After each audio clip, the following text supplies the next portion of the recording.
وننزل من القرآن ما هو شفاء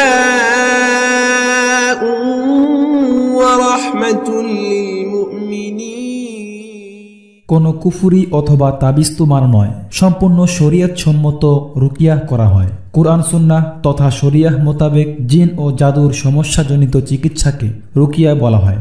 দুষ্ট জিন ও মানুষেরা বিভিন্ন তন্ত্র, কুফুরি ও জাদুর মাধ্যমে মানুষের ক্ষতি করে থাকে। বাড়িতে তাবিজ পুঁতে রাখে, শরীরে জাদু করে, বিবাহ বন্ধ করে, স্বামী স্ত্রী অমিল করে, শরীরে প্রবেশ করে, গর্ভবতী মায়ের বাচ্চা নষ্ট করে ও বিভিন্নভাবে কষ্ট দিয়ে থাকে। আমরা এই সকল সমস্যারই রুকিয়া করে থাকি। পবিত্র কুরআন সুন্নাহ এর মাধ্যমে এই সমস্ত সমস্যারই চিকিৎসা দেওয়া সম্ভব।